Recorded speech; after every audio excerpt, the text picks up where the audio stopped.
Hi, I'm Sal, welcome back to the Superdrug's Beauty Without Bias campaign. So in today's video, I'm going to be talking to you about something that I can really relate to. It is body image issues. I've suffered from body image issues for a really long time. Going grey at the age of 10, that was my confidence lost. Today I'm going to go and talk to some professionals and find out their advice on how I can make myself feel better inside and how you lot out there can take it and help yourself as well.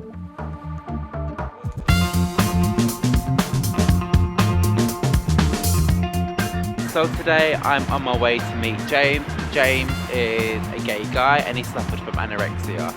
But what I really want to find out is how he turned the negative into positive and built a career out of it. Also, I want to ask him a question is like how body image affects people. Does it affect people more in the LGBT community?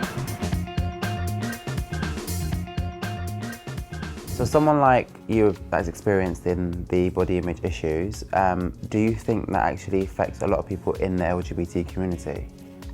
Like you face a lot of pressures growing up anyway, even if you're straight or whatever orientation you have, you face a lot of pressures with school, with academic success, and sort of anyway these normal life things make it difficult enough, but then having something else on top of it, I think it sort of tipped it over the edge a little bit for me, and I got really sort of stuck being obsessed with my appearance and washing and my hair being perfect, and I used to cut my hair every day in front of the mirror once until I cut it all the way down to the scalp, you know, and then had to have it all cut off, and I had quite long hair, and I think there was that sort of constant fixation and obsession. So I had OCD first and real problems with it, like taking 5 hours to get out of the house to go to school, so anxious, and then later on that shifted onto weight and my shape as well. So I think a lot of things came together, but part of the mix was my sexuality.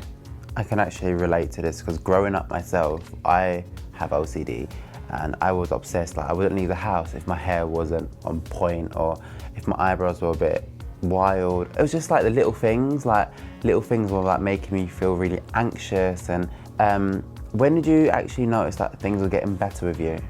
Oh, it took a really long time. I think actually part of it was that things had to get a lot worse before I got better, because it was really hard to get any treatment, and actually I got so bad that nobody wanted to give me any treatment because I was too ill. So my weight was so low that the therapists and the NHS thought that I couldn't participate in treatment because I just didn't have the brain power really to deal with it. Eventually I did get treatment. It was about 6 years later, nearly 7 years later, which is a really long time. By that point I was really sick and it was really hard to change. But in terms of getting better, like the therapy really did help, and having a space to acknowledge that this was a problem, and it took over my whole life. So reclaiming my life back was a massive project. So what advice would you give to someone that's actually struggling with this at the moment? I think there's like different approaches you can take. Obviously getting somewhere where you can talk about it is really important, and then there's lots of like online support, and also I think that having like a therapist or somebody independent is really important because you get that private space where you know it's all contained. But I think that like the rest of your life and how you approach that is also really important too. So like when I was getting better from anorexia, I wasn't really on social media very much. If I was posting pictures on social media, then I think people would have commented too. And I think that we live in an age where people think they can comment on people's appearance all the time.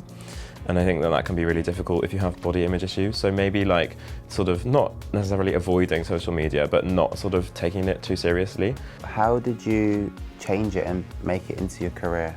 Having had anorexia and bulimia and sort of had a really tough time with body image, I've been really determined to sort of try and improve things for other people, especially because I don't think that the support or the understanding is there, like completely.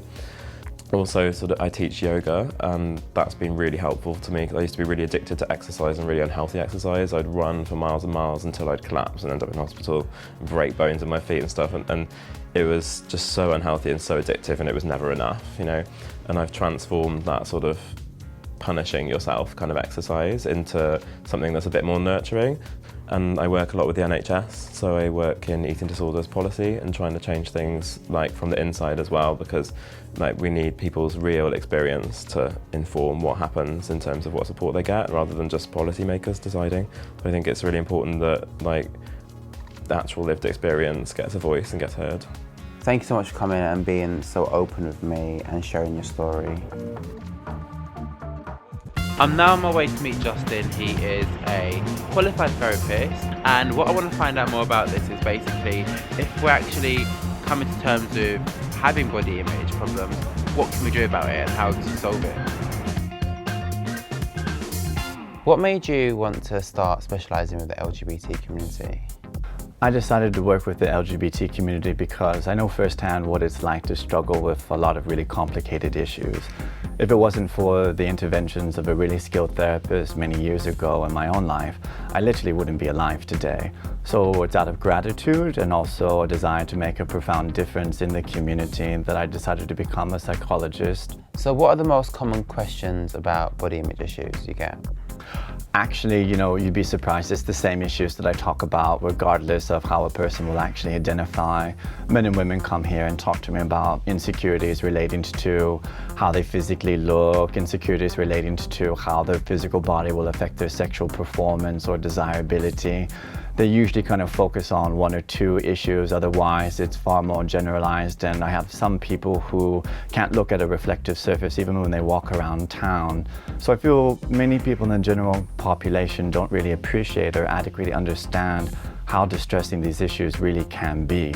Not just for women, but increasingly so for men. So I've been doing this now for a little bit over a decade, and what I've seen is a drastic increase in the amount of both heterosexual and gay men who talk about insecurities relating to their bodies. So if someone's actually started to notice they're experiencing problems with body image, what advice would you give them? First, I'd reassure them that actually body issues are totally normal, regardless of how you identify or how old you are. We're led to believe and encouraged that actually there's something wrong with how we look, and I call it the sort of Soho standard, if you will. Most gay men are kind of suffering from that ideology that you have to have a size 28 waist, you can't be anything over 30, you have to be blonde and white and successful. Well, the people that I work with are literally sometimes dying in order to actually meet that ideology, and it's dangerous. But when it comes to the relationship that we have with our bodies, feeling conflicted from day to day or time to time about how you look is normal. But what's important is just to be aware of the patterns that actually happen in your mind.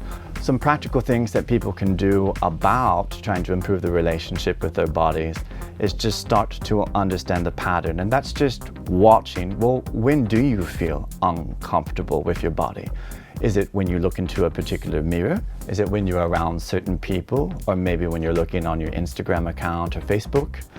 If you notice a pattern, ask yourself, well, do I really need to actually look at myself at this time or compare myself with these people because everybody else is taken, so just be yourself. The general rule of thumb is just to kind of take solace and to know that actually any feelings around the body that people probably have are completely common. And if we spoke more openly about it, particularly as men, because we don't tend to talk actually openly because we're afraid of being judged by one another, that what we would hear from our friends or other family members, for example, is that they too also feel uncomfortable from time to time. Yeah, I can actually agree and relate to this because I personally suffer from body image issues sometimes, and not a lot of people understand that. My friends are like, oh, you've got followers, you've got all this, why are you depressed, why are you feeling sad about it? It's not all about that.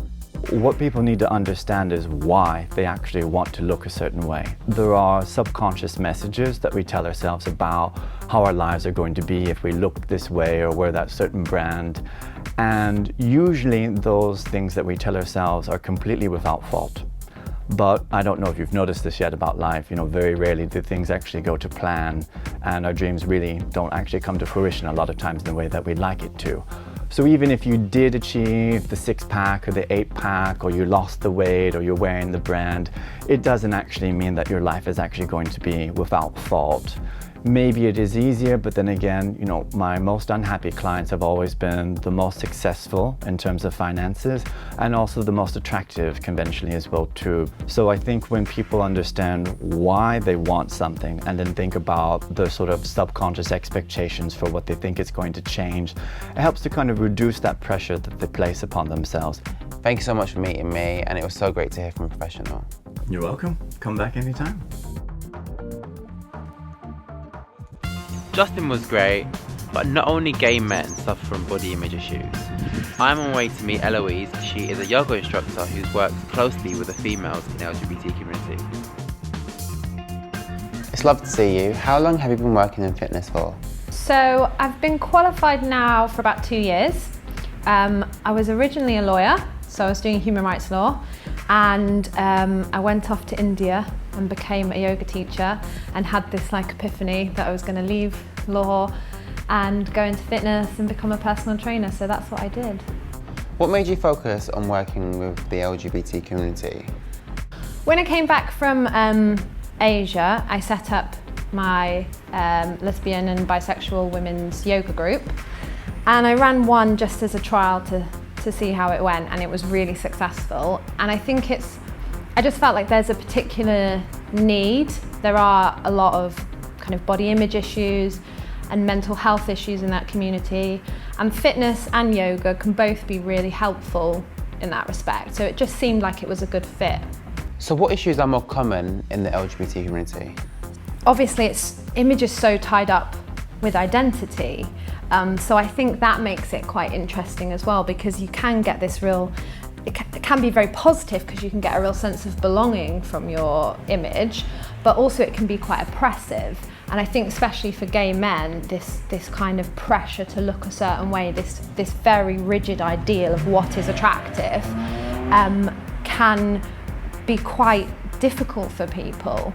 I think for women it's a bit different, and I think in some ways kind of lesbian and queer spaces can actually be a lot more accepting of difference and different body sizes and looks, but there still are some issues there. The other thing is, like, when you're in a relationship with someone of the same sex, there's obviously that ability to make a direct comparison a lot more than there would be. So it's easy to fall into that trap of being like, oh, well, they're thinner than me. Are they gonna fancy me because I'm bigger than them? Or, you know, they've got this part of their body that's better than me, or they're more in shape, or they have more muscles, or whatever it is. And it's so much easier to make that direct comparison. How does your work help promote good mental health? I think the thing that I really try and do, and I think this is the thing that makes me a little bit different from most personal trainers, is I try and really take the focus away from appearance. Almost every client that comes to work with me initially comes with some sort of weight loss goal, muscle gain goal, some sort of appearance-based goal. And I try and work with them to gently move the focus away from that towards things like maybe performance. So in fitness, we may be going to focus on how much weight you can lift, how many times you've worked out that week, how fast you've run, or even just improving your hamstring flexibility and being able to do a particular asana in yoga. It was so nice to meet you. Honestly, I've never done yoga before. I'm gonna go and try. Awesome.